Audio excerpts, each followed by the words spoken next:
So one of the things you hear about in knowledge roles for people in organizations is that knowledge management should be the responsibility of everyone. That's one thing you'll hear.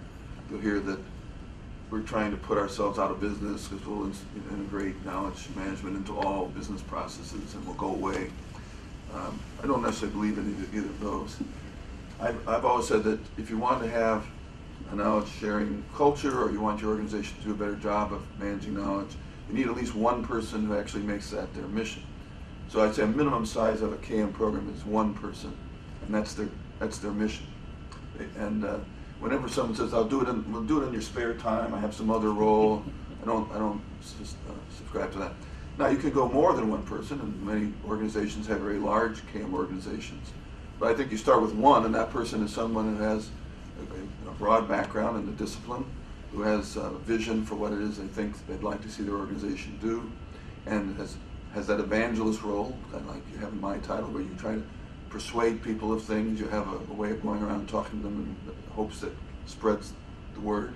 And then if you're successful over time, your program may grow in size, or maybe other people will talk about more in the second question about what the roles are.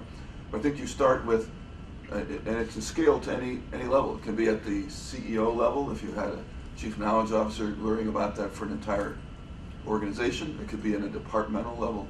Whatever entity it is that you want to attack, I've often been involved working at a particular business unit, and the rest of the company may not be bothering with it, but this one business unit is. That's okay. You can start in a business unit, and you can build up a knowledge management program there, and then other business units will see that and may want to come and learn about it and adopt it as well. So I'd say start with finding somebody who has either the education that we're discussing here as part of this forum or has practitioner background in it broadly, not just technology or not just document management or whatever, but things broadly, and then let that person kind of develop, nurture, evangelize, and the economy issues that we have to look at.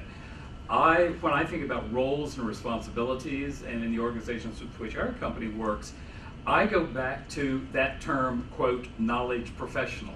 And I get back to, we all go back to Mr. Drucker's knowledge worker. I mean, that's sort of like, where we started, maybe.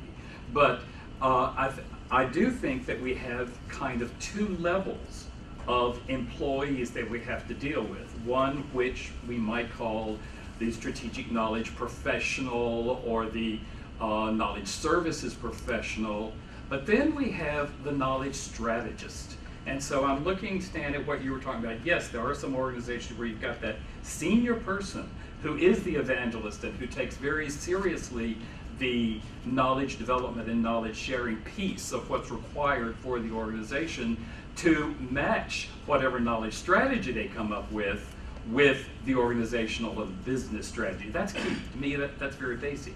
But on the other hand, we have a great many of practitioners, some of whom have some sort of professional education or training and that sort of thing.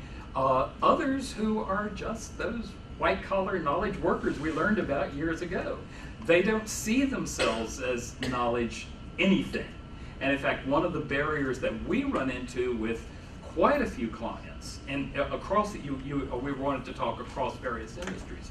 One of the issues that we run into is this group of people, and I mentioned it in the webinar the other day, this group of people who are wonderful at what they do with organizing information, knowledge, learning in their department or their unit. Then there comes a time when management has to do something with them. They've sort of outgrown that sort of line role, and they get they're moved up to the, quote, knowledge manager for that department. Now, there's nothing wrong with that. They're really doing good work, et cetera, et cetera, et cetera. But they're not going to be the people who are going to be taking risks and dealing with the future and thinking about knowledge strategy for the company.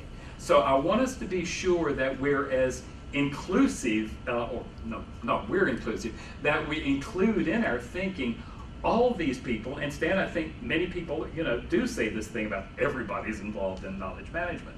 But there are others who are more so, and I would love for this group's goal or this forum's goal to get to the point where we just raise the issues. We just get word out there and let that person who's a good records manager, not knocking records management, that the person's a good records manager, if they are invited or want to move up to a knowledge management role, however it's defined, that they'll know that there's more to it than, hey, you did a good job in your department, let's make you the corporate or the departmental knowledge manager.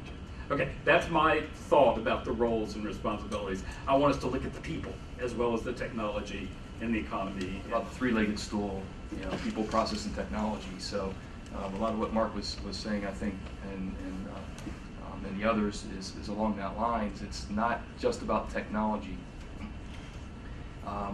In the development of people is the other key item that I just pulled out.